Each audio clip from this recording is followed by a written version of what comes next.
Assalamualaikum warahmatullahi wabarakatuh. Kembali lagi bersama saya Ere Mardela Ardiani. Pada kesempatan kali ini di pertemuan ke-6 kita akan membahas tentang diksi. Nah, diksi sebelumnya sudah kita bahas sedikit bahwa diksi itu adalah pilihan kata. Jadi diksi ini sangat berfungsi sekali dalam kehidupan kita sehari-hari untuk memilih kata yang tepat dalam berkomunikasi maupun menyampaikan gagasan kita. Kemudian syarat-syarat diksi itu ada 3. Yang pertama adalah ketepatan dalam pemilihan kata tersebut.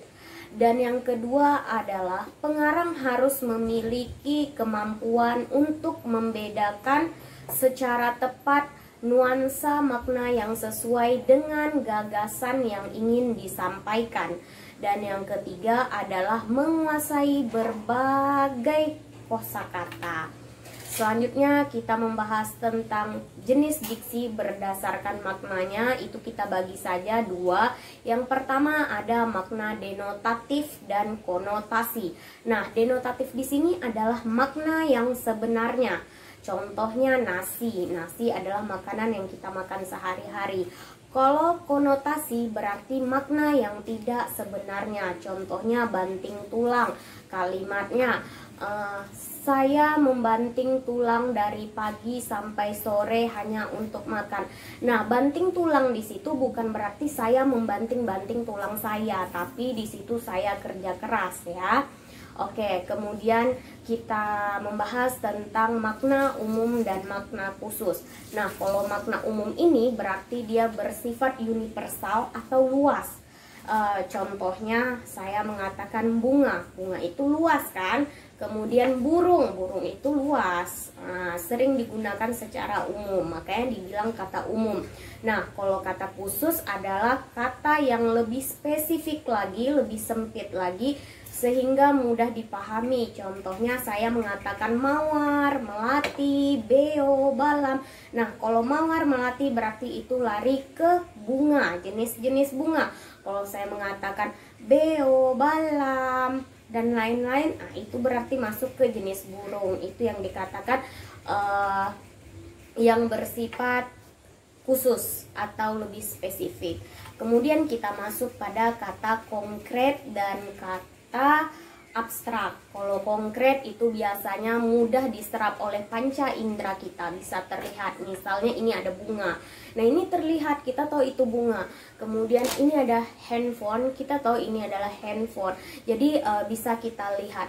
Berbeda dengan kata abstrak. Kata abstrak itu tidak bisa kita lihat dengan panca indera. Contohnya ketika kita sedih, yang merasakan itu ya cukup hati kita, jadi tidak bisa terlihat oleh panca indera kita. Kemudian kejujuran, apakah itu bisa terlihat? Tidak kan?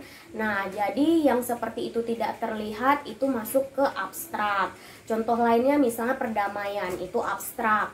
Nah, kemudian jatuh cinta, tidak ada kan hati yang jatuh gitu atau cinta yang bisa diperlihatkan gitu. Nah, itu abstrak ya. Jadi perlu diingat, jadi jatuh cinta itu abstrak. Oke, bukan konkret karena tidak terlihat. Kemudian kita akan membahas tentang kesalahan pembentukan kata. Nah, kesalahan dalam pembentukan kata ini banyak sekali. Yang pertama itu ada kesalahan saat penggalan di awalan, mungkin itu awalan me. Kemudian yang kedua awalan ber. Kemudian yang ketiga adanya peluluhan bunyi c.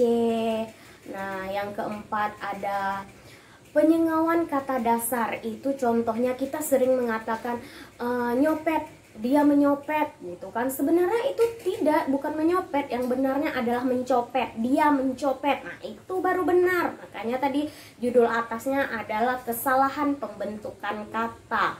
Kemudian yang kelima ada bunyi S, K, P, T itu sering tidak diluluhkan, padahal sebenarnya diluluhkan. Contoh kata mentaati, sering kita gunakan kata mentaati, padahal yang benarnya bukan mentaati. Kalau sudah ditambah awalan itu bukan mentaati tapi menaati. Cuman karena kita ini sering melakukan kesalahan secara berjamaah, jadi kita bangga walaupun salah gitu ya kan. Oke, kemudian ada lagi awalan ke yang keliru gunaan.